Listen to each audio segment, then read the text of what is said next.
আমরা আমাদের জীবন নিয়ে কতই না পরিকল্পনা করে থাকি, সব পরিকল্পনা কি নিয়ম অনুযায়ী হয়? প্রত্যেকটা মানুষই তার ভাগ্যের কাছে অসহায়। আপনার ভাগ্যে যতটুকু পাবা ততটুকুই পাবেন। কপালের লিখন কেউ বদলাতে পারে না, তাই ভাগ্যকে নিয়ে বড়াই করবেন না। আজ আপনার ভাগ্যে যতটুকু আছে তা নিয়ে আল্লাহর কাছে সন্তুষ্ট থাকুন, কারণ ভাগ্যের পরিহাস বড়ই অদ্ভুত। হাই এভরিওয়ান, আসসালামু আলাইকুম। কেমন আছেন আপনারা? আশা করি ভালো আছেন। অনেকদিন পর আপনাদের মাঝে একটি ভিডিও নিয়ে চলে আসলাম। আমি আমার মেয়েদেরকে নিয়ে সাজসজ্জা করে বাসা থেকে রেডি হয়ে বের হয়ে যাচ্ছি। কোথায় যাচ্ছি, কি কারণে যাচ্ছি, সবই আপনাদের সাথে শেয়ার করব। ঘুম থেকে উঠে মনটা খুব খারাপ ছিল, কারণ আমার শরীরটা বেশি ভালো ছিল না। ভাবছিলাম যাব না, ওষুধ খাওয়ার পর শরীরটা একটু রিল্যাক্স রাখছিল। তারপর রেডি হয়ে গেলাম আমার মেয়েদেরকে নিয়ে। আমার বোনকে বলেছিলাম সে বাসা থেকে রেডি হয়ে আমাদের বাসায় আসার জন্য। সে রেডি হয়ে চলে আসলো, কারণ অনুষ্ঠানটা ছিল আমাদের পারিবারিক একটা অনুষ্ঠানই। আমার ভাইয়ের একমাত্র ছেলে হওয়ার উপলক্ষে তার নানু বাড়িতে ছোটখাটো একটা অনুষ্ঠান করেছিল। সেই উপলক্ষে আমাদের সবাইকে ইনভাইট করেছিল। অনুষ্ঠানটা হবে আমার ভাইয়ের শ্বশুর বাড়িতে। অনুষ্ঠানে আমার বাবার বাড়ির সবাই যাবে, যার কারণে অসুস্থ হওয়ার সত্ত্বেও আমি তৈরি হয়ে গেলাম যাওয়ার জন্য। বাড়ির সামনে কোনো রিক্সা পাচ্ছিলাম না, কিছুক্ষণ হাঁটার পর রিক্সা পেয়ে গেলাম। আমার বোন রিক্সা ঠিক করছিল, সবাই মিলে আমরা রিক্সার মধ্যে উঠে বসে পড়লাম। আমাদের সবাই এক রিক্সাতে হয়ে গিয়েছিল, যার জন্য অন্য কোনো রিক্সা লাগেনি। আমি, আমার বোনরা, আমার মেয়েরা যে গর্জিয়াস ড্রেস পরেছিল, সবাই মনে হচ্ছিল কোনো বিয়ের অনুষ্ঠানে যাচ্ছিল। আজকে সবাই অনেক গর্জিয়াস ভাবে সুন্দরভাবে সাজুগুজু করে যাচ্ছিল। আসলে সবাই অনেক খুশি, কারণ প্রায় 15 দিন পর আমার ভাইয়ের ছেলেকে আমার বাবার বাড়িতে নিয়ে যাবে। আমার ভাইয়ের ছেলে প্রথমবার তার দাদার বাড়িতে পা রাখবে। আমরা সবাই চলে আসলাম আমার ভাইয়ের শ্বশুর বাড়িতে। আসলে যে কোনো অনুষ্ঠানে পরিবারের সবাই অ্যাটেন্ড করলে অনুষ্ঠানে আনন্দ বেড়ে যায়। যে কোনো অনুষ্ঠানে যাওয়ার সময় আমি রেডি হয়ে আমার মেয়েদেরকে রেডি করে আমার অনেক সময় লেগে যায়। আমার 3 মেয়ে এসে তার মামাতো বোনের সাথে খেলাধুলা করছে, অনেক আনন্দ করছে। আমার ছোট মেয়ে তার মামাতো বোনকে পেয়ে অনেক খুশি। অন্যদিকে আমার মেয়ে বলছিল 2 তলার রুমে যাবে। আমি বলছিলাম তোমার আন্টিকে নিয়ে 2 তলার মধ্যে যাও। সে আমার কাছ থেকে মোবাইল নিয়ে তার আন্টির সাথে ভিডিও করছিল আর উপরে উঠছিল। আসলে সব বাচ্চারা এই অনুষ্ঠানে যেতে, অ্যাটেন্ড করতে তারা অনেক পছন্দ করে। আমার মেয়েরাও যে কোনো জায়গায় যেতে, ঘোরাফেরা করতে তাদের অনেক ভালো লাগে। সে তার ছোট আন্টির সাথে টিকটক বানাচ্ছে আর ভিডিও করছে।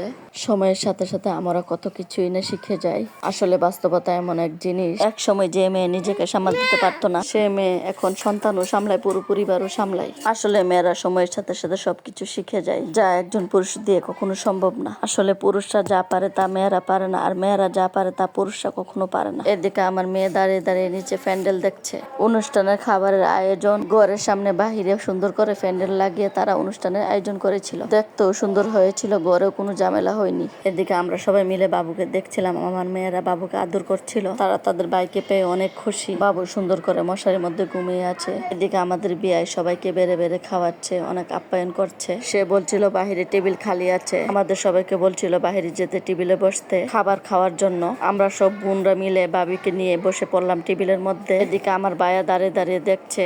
প্যান্ডেলের মধ্যে 2টা টেবিল বসানো হয়েছিল।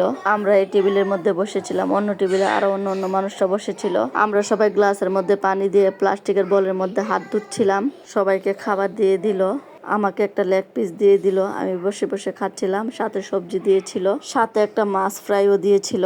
অন্যদিকে বেআইন বসে বসে খাচ্ছিল, আর বেআই আমাদের সবাইকে সার্ভ করে দিচ্ছিল।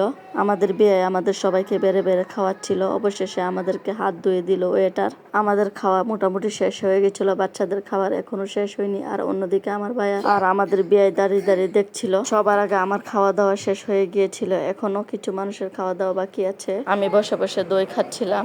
খাওয়া দাওয়া শেষ করে আমি ঘরের ভিতরে চলে গেলাম। এদিকে আমার হাজবেন্ডের এখনো খাওয়া দাওয়া হয়নি, সে বসে বসে আমার আঙ্কেলের সাথে কথা বলছে। আমি এসে বলছিলাম আপনারা চলে যান, খাওয়া দাওয়া শেষ করে নেন। অন্যদিকে আমার বোনদের নিয়ে আমি 2 তলার মধ্যে উঠে পড়লাম। এসে দেখে আমার ভাইয়ের মেয়ে বারান্দার মধ্যে দাঁড়িয়ে আছে। আমি কিছুক্ষণ তাকে ধরে বারান্দার মধ্যে দাঁড়িয়েছিলাম। অন্যদিকে আমার বড় বোন দাঁড়িয়ে দাঁড়িয়ে ছবি তুলছে। আমরা সবাই মিলে একত্রে কতগুলো ছবি তুলে নিলাম। অন্যদিকে আমার মা আমার ভাইয়ের বউর জন্য সুন্দর করে একটা খদরের থালা বানিয়ে বাড়ি থেকে নিয়ে আসলো। আমার মা ডেকে বলছিল খদরের থালাটা দেখার জন্য। দিকে এসে দেখি বৌদি আমার ভাইয়ের ছেলে আর মেয়েকে নিয়ে বসে আছে, আর বৌদির হাজবেন্ড ছবি তুলে নিচ্ছে। আমার ভাইয়ের মেয়ে খুব সুন্দর করে বসে আছে ছবি তোলার জন্য, সে একটু নড়াচড়া করেনি। এদিকে আমার মা সবাইকে বলছিল খদর খাওয়ার জন্য। আমরা সব বোনরা মিলে খদর খাওয়ার জন্য চলে গেলাম। তারপর সবাই মিলে একত্রে খদর খাওয়া শুরু করলাম। আসলে যে কোনো জিনিসে সবাই মিলে একত্রে খেলে ভালো লাগে। আমার ছোট মেয়েও টেবিলে বসেছিল খদর খাওয়ার জন্য। ভাবি আরো অনেককে ডাকাডাকি করে খদর খাওয়ার জন্য বলছিল। খদরের থালাটা ঘরটা দেখতে অনেক সুন্দর লাগছিল, সাজিয়েছিল অনেক সুন্দর করে শসা আর গাজর দিয়ে অনেক সুন্দর সুন্দর ফুল বানিয়ে খদরের উপরে সুন্দর করে সাজিয়ে রেখেছিল।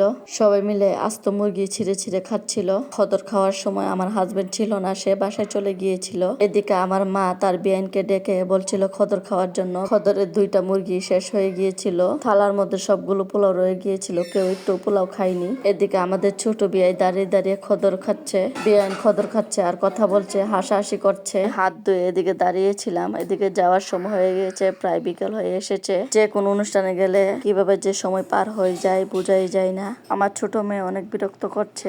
মেয়েদেরকে বলছিলাম তাকে নিয়ে বাইরে হাঁটাহাঁটি করার জন্য। আমরা সবাই দুপুরে খাওয়া দাওয়ার পর খদর দেওয়া হয়েছিল। মোটামুটি বিকেলের দিকে আমরা সবাই মিলে খদর খেয়ে নিলাম। এদিকে বাবু তার দাদার বাড়ি যাবার সময় চলে এসেছে। বাবুর জন্য যা যা লাগে সবকিছু গুছিয়ে নিল আমার ভাবি। আগের থেকে সবকিছু গুছিয়ে রেখেছিল যাতে যাবার সময় কোনো ঝামেলা না হয়। অন্যদিকে আমার 2 মেয়ে তার মামাকে জড়িয়ে ধরে বসেছিল। তারা তাদের মামাকে পেয়ে অনেক খুশি। তারা তাদের মামাকে অনেক পছন্দ করে। তারা তাদের মামাকে পেলে তাদের আর কিছু লাগে না। অনেকদিন পর তারা তাদের মামাকে কাছে পেয়েছে, কারণ তার মামা অনেক ব্যস্ত থাকে। এদিকে বিকেল শেষ হয়ে আসছিল, সবাই বলছিল বাবুকে নিয়ে যেতে হবে, কারণ ছোট বাবুকে নিয়ে সন্ধ্যার সময় যাওয়া যাবে না। বিকেল থাকাকালে বাবুকে নিয়ে বাসায় যেতে হবে। এদিকে বাবুর জন্য যে ব্যাগগুলো গুছিয়ে রেখেছিল সবগুলো ব্যাগ ঘরের দরজার সামনে রাখা হচ্ছে। বাবুর মা রেডি হচ্ছে বাবুকে নিয়ে রওনা হওয়ার জন্য। আর আমার বোনরা সবাই থেকে বিদায় নিয়ে এক একজন এক একটা ব্যাগ নিয়ে বের হয়ে যাচ্ছে। আমরা এদিকে সবাই মিলে রিস্কার মধ্যে উঠে বসে পড়লাম। আমার মা বাবুকে কোলে নিয়ে রিস্কার মধ্যে বসে পড়লো। এদিকে আমরা সবাই মিলে বিদায় নিয়ে নিলাম। আমার আজকের এই ভিডিওটা কেমন লেগেছে প্লিজ কমেন্ট করে জানাবেন। ভালো থাকবেন, আল্লাহ হাফেজ।